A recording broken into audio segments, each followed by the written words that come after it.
tadi itu aku lah sudah evaluasi. Nah untuk bagian-bagian panggul aku udah pacak nyelasi pakai pantomnya nih tadi itulah dibalik jadi aku pacak nyelasi dari gambar ini baik yo. Nah untuk pantomnya tuh aku tegak ke cak ini tadi tuh. Nah aku jelasi dulu bagian-bagian panggul itu terdiri dengan 4 bagian ibu, yaitu yang pertama terdiri dari 2 pangkal paha, satu tulang sakrum dan 1 tulang koksigis. Nah, jelasi dulu untuk tulang dua pangkal paha ini terdiri dari beberapa bagian lagi kan, yaitu terdiri dari tulang usus atau tulang ilium.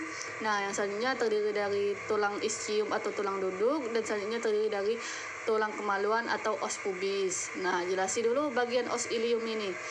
Ilium ini terdiri lagi menjadi yang tebal yang besar di belakang ini disebut dengan crista iliaca, dan yang di depan menonjol ini disebut dengan spina iliaca.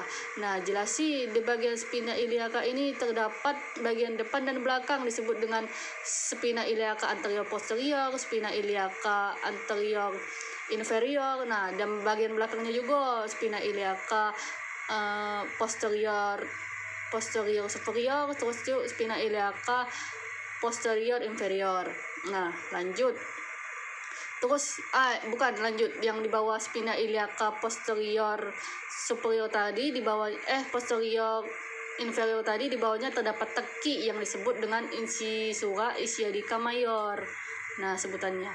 Nah, terus sudah kita menjelaskan ini, kita lanjut yang kedua, tulang duduk. Nah, tulang duduk atau ischium ini terdapat bagian yang tebal yang di bagian sininya ini disebut dengan tuber ischiadicum untuk duduk. Nah, di sini ada bulatan di sini nih lingkaran yang disebut dengan foramen obturatorium. Nah, selanjutnya di atas ischium ini terdapat sebuah cuat-cuat duri yang disebut dengan spina ischiadica. Nah, sudah itu kita jelasin, lanjut ke tulang kemaluan atau os pubis. Os pubis ini terdiri dari tepi atas simfisis dan pinggir bawah simfisis. Nah, untuk yang ini, nah dari sini ke sini ini disebut ramus osis pubis anterior karena di depan.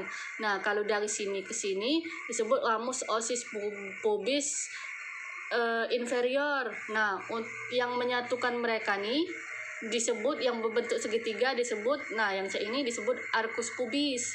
Nah, terus lanjut ke yang ini disebut promontorium.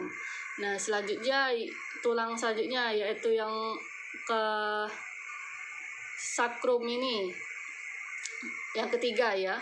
Ini terdapat lubang-lubang. Nah, lubang-lubang ini disebut dengan foramina saccalia foramina anteriola. Nah, ini terdiri dari 5 ruas ya. Nah, 5 ruas. Nah, di antara ruas lubang-lubang saccalia foramina anteriola ini terdapat cuat-cuat garis. Nah, ini disebut dengan crista foramina. Nah, sudah lanjut. Nah, ini yang terakhir kita jelasi, atau tulang kelangkang atau tulang koksigis. Nah, ini terdiri dari 3 sampai 5 ruas. Ini fungsinya membuka ataupun menutup. Jika ada bayi yang lahir, dia akan membuka menyesuaikan jalan lahir atau kepala bayi. Nah, sudah itu selesai. Nah, tapi aku tadi nambahi ini, tapi tidak apa-apa sih kalau kamu udah nambahi. Tapi aku jelasin ini karena kemungkinan bakal ditanya ibu, karena aku kemarin itu dia nanya juga yang tentang ini. Nah, ini ukuran panggul. Nah, kalau ini diameter dalamnya yang terdiri dari diameter distansia obliku. Ini disebut distansia obliku. Nah, ukurannya 12 cm. Nah, kalau dari sini obliku juga. Salah cuy. Gitu. Nah, kalau aku tadi nambahi ukuran diameter panggul. Tapi kalau kalian tidak mau nambahi juga tidak apa-apa. Tapi caknya bakal ditanyai, jadi aku ajari dulu ya. Nah, untuk ini namanya diameter dalam panggul, yaitu terdiri dari diameter obliku, diameter transversum, conjugata vera. Nah, cuma ada 3 ikut gitu baik ya, 3 ikut ini. Nah, untuk diameter dalam, kalau ini diameter luarnya ya, cinta.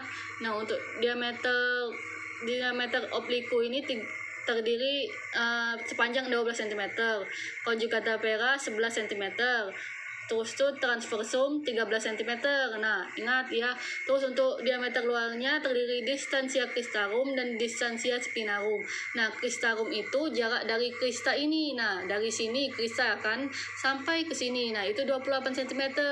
Nah, ini kita jarak distansia spinarum dari sini sampai sini. Nah, ukuran panjangnya 25 cm. Nah, ini diameter luar. Nah, selesai. Semoga sukses.